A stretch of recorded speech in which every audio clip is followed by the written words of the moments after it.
बिस्मिल्लाहिर्रहमानिर्रहीम अस्सलामु अलैकुम डियर स्टूडेंट्स, मैं हूं आपका फिजिक्स टीचर मोहम्मद तनवीर। आज हम टॉपिक डिस्कस करेंगे in elastic collision in one dimension. हमारे पास पार्टिकल के दरमियान जो कोलिजन होती है वो इन इलास्टिक तरीके से होती है और वो एक ही डायमेंशन यानी कि उनके दरमियान जो कोलिजन होती है एक स्ट्रेट लाइन के अंदर सिर्फ और सिर्फ एक एक्सिस के अंदर होती है। उसको हम ब्रीफली डिस्कस करेंगे। तो पहले हम डेफिनेशन देखते हैं कि डेफिनेशन क्या है। The collision in which kinetic energy is not conserved। In elastic system के अंदर जो हमारे पास इनिशियल काइनेटिक एनर्जी होती है और फाइनल जो काइनेटिक एनर्जी होती है दोनों आपस में बराबर नहीं होती।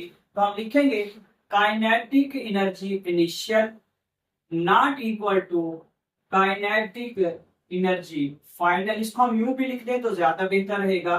Kinetic energy initial greater than होगा काइनेटिक एनर्जी फाइनल से।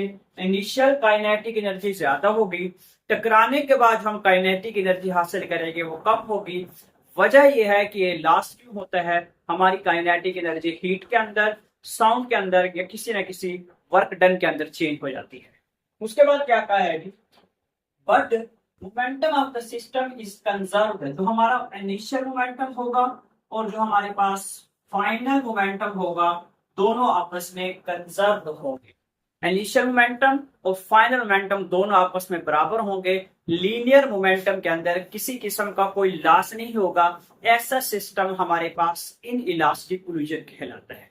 वन डायमेंशन से क्या मुराद है, हमारे पास दो पार्टिकल हैं, दो बॉडीज हैं, एक का मास m1 है और दूसरे का मास m1 मास v1 वेलोसिटी के साथ मूव करता है और m2 मास v2 वेलोसिटी के साथ मूव करते हैं और दोनों एक स्ट्रेट लाइन के अंदर एक ही डायरेक्शन के अंदर मूव करते हैं।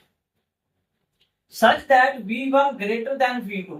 v1 की जो वेलोसिटी है, v1 की वेलोसिटी ज्यादा है और v2 की वेलोसिटी कम है। एक ही डायरेक्शन के अंदर हम यूं भी कह सकते हैं v1 की स्पीड ज्यादा है, v2 की स्पीड कम है। फिर होगा क्या, आफ्टर टाइम टी, कुछ टाइम के बाद both the bodies make in elastic collision. In elastic तरीके से आपस में कोलाइड करेंगे, आपस में टकराएंगे। जिस वक्त टकराएंगे एंड स्टिक टुगेदर, दोनों इकट्ठे हो जाएंगे। जिस वक्त दोनों इकट्ठे हो जाएंगे तो हमारे पास जो मास आएगा m1 प्लस m2 और vf वेलोसिटी के साथ वो क्या करेगा जी, मूव करेगा। इसको हम कहते हैं in elastic collision in one dimension. अब हम आगे की तरफ देखते हैं, क्या हमारे पास इनिशियल मोमेंटम और फाइनल मोमेंटम दोनों आपस में कंजर्व रहते हैं, उसको हम डिस्कस करते हैं। According to law of conservation of linear momentum, according to law of conservation of linear momentum के मुताबिक इनिशियल मोमेंटम और जो हमारे पास फाइनल मोमेंटम होता है दोनों आपस में बराबर होते हैं। अब initial momentum both particles m1 plus m1 v1 plus m2 v2, तो हमारे पास ये इनिशियल मोमेंटम आएगा दोनों बॉडीज का m1 v1 plus m2 v2। अब vf क्या होगा कि दोनों पार्टिकल इकट्ठे हो गए हैं, एक ही वेलोसिटी के साथ आगे की तरफ मूव करते हैं। जैसे हम कह सकते हैं कि एक गाड़ी आगे की तरफ जा रही है, पीछे से एक गाड़ी उसके साथ आके टकराती है, कोलाइड करती है। जिस वक्त कोलाइड करते हैं दोनों सेम वेलोसिटी के साथ आगे की तरफ मूव करते हैं, तो ये हमारे पास इन इलास्टिक कोलिजन होगा। तो हमारे पास m1 plus m2 into vf। अब यहां से हम vf की वैल्यू फाइंड करेंगे कि vf की वैल्यू क्या होगी। m1 प्लस m2 इसके ऊपर और इसके ऊपर, दोनों के ऊपर आके डिवाइड हो जाएगा, तो हम लिखेंगे जी m1 dividing by m1 plus m2 v1 plus m2 dividing by m1 plus m2 v2 is equal to vf। तो हमारे पास ये फाइनल वेलोसिटी, इसको हम रीअरेंज करके लिख लेते हैं। vf हमारे पास आया है जी, वही इक्वेशन हम दोबारा लिखेंगे m1 dividing by m1 plus m2 v1 plus m2 dividing by m1 plus m2 v2। ये हमारे पास मोमेंटम आ गया है। ये हमारे पास फाइनल मोमेंट, फाइनल वेलोसिटी है आफ्टर कोलिजन, यानी कि हम टकराने के बाद फिर हम वेलोसिटी हासिल करते हैं। इन स्पेशल केस, एक स्पेशल केस ले लेते हैं। स्पेशल केस के अंदर हमारे पास जो वेलोसिटी होगी v2 हम कह देते हैं 0 है। ये पार्टिकल मूव कर रहा था, पार्टिकल मूव नहीं करता। हम कहते हैं कि जो पार्टिकल है, सपोज कर लेते हैं कि ये पार्टिकल रेस्ट में खड़ा है, एक गाड़ी आगे की तरफ रेस्ट में मौजूद थी, पीछे से एक गाड़ी आती है उसके साथ टकराती है, टकराने के बाद दोनों आगे की तरफ मूव कर जाते हैं।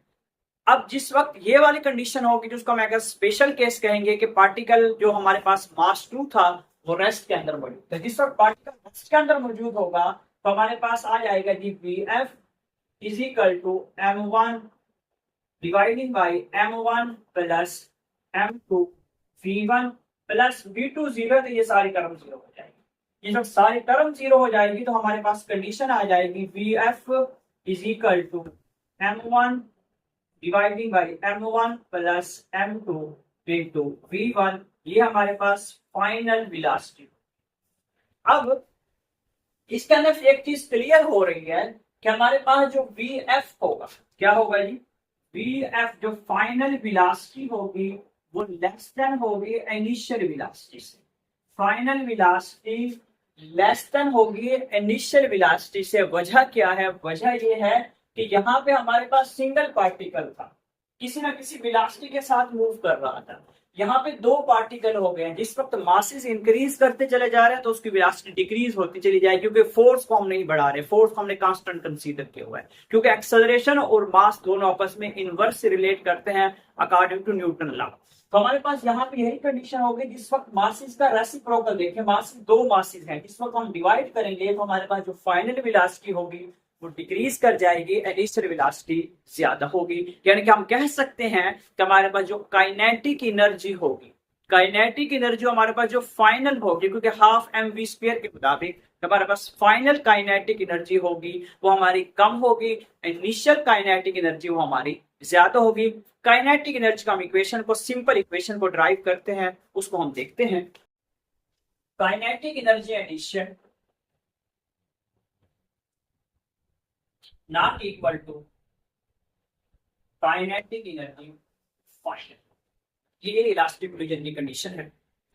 तो ये वाली जो हमने बात की थी Vf लेस देन Vi के, यानी कि फाइनल वेलोसिटी डिक्रीज हो गई है और इनिशियल वेलोसिटी इंक्रीज कर गई है, ये स्पेशल केस के मुताबिक है, जिस वक्त हमारे पास जो m2 मास रेस्ट के अंदर मौजूद हो। तो यहाँ पे हमारे पास कंडीशन बनेगी initial kinetic energy half m1 v1 का square 1/2 m2 v2 is equal to not equal to 1/2 m1 plus m2 vf। ये हमारे पास इनिशियल काइनेटिक एनर्जी और फाइनल काइनेटिक एनर्जी। इसके अंदर जो हमारे पास इनिशियल काइनेटिक एनर्जी होगी, ज्यादा एक्सप्लेनेशन में नहीं जा रहा मैं, सिर्फ और सिर्फ फर्स्ट ईयर के लेवल पे रह के हम बात कर रहे हैं, बीएससी या बीएस के लेवल पे हम नहीं जा रहे, सिर्फ और सिर्फ सिंपल बातें कर रहे हैं। काइनेटिक एनर्जी जो इनिशियल होगी वो ग्रेटर देन होगा काइनेटिक एनर्जी फाइनल से। काइनेटिक एनर्जी इनिशियल ज्यादा होगी और काइनेटिक एनर्जी फाइनल जो होगी वो कम होगी। ऐसा सिस्टम हमारे पास इन इलास्टिक कोलिजन के लगता है। मैं उम्मीद करता हूँ आप लोगों को लेक्चर समझ आया होगा। नेक्स्ट लेक्चर के अंदर मिलते हैं इंशाल्लाह। अपना ख्याल रखिएगा। अल्लाह हाफिज।